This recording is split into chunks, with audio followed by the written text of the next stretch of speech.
you are learning Power BI, then this is the series for you. Start from video 1 to learn all the basic concepts of Power BI. This particular series had more than 150 plus videos to teach you each and every concepts around DEX, around Power Query, so that you can enhance your skills in Power BI. Subscribe to the channel. Hello and welcome to another video of beginner tutorial series, and in today's tutorial we are going to discuss List.Mode.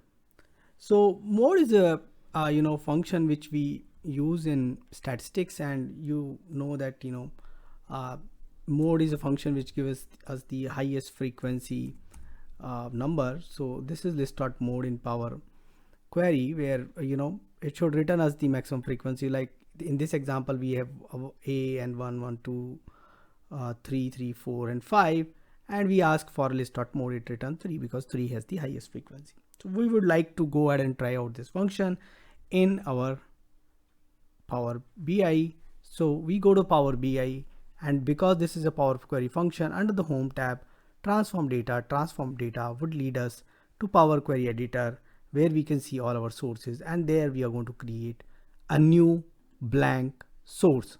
So we created a blank query, and in this blank query we are going to write down our code. So let's open advanced editor and let's start it right now. So first let's write down a list, and to create a list we can simply use angular brackets 1 comma 2 comma 3 comma 4 comma 5, and I'm not going to repeat anything right now. I'm just going to return this, and it returns me a list. Now what I'm going to do, I don't want to create multiple step. I just want to change this step only. I'm able to see these steps, and in this step itself I'm going to write down List.Mode, and this is case sensitive, so I need to take care of that, and then I just go ahead and do it. Okay, advanced editor, List.Mode. So it's giving me 5, and let me repeat something now.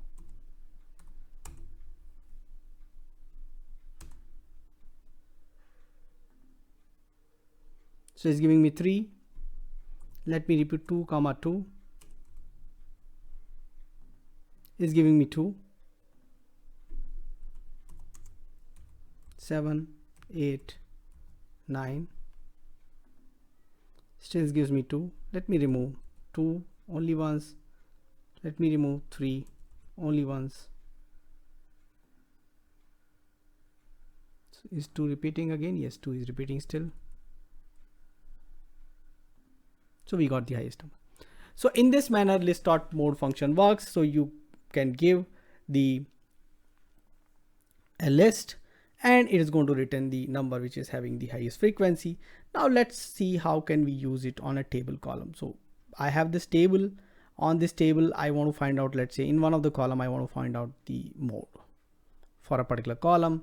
So I can go ahead and create a custom column, and in that custom column, now if you want to create a custom column, you need to know the table name of the prior step before that. So I have to go to the advanced editor, and I need to know the name. So this is my last step name, and after that I'm going to add a custom column. This is my name. That's the last step name, and this is the current step name. So I'm going to copy the current step. That's going to become the last step for me. So I cancel it. I make sure that I'm here on this one, and I say edit custom column, and then I'm going to say mode. The column name is mode, and then I say List.Mode,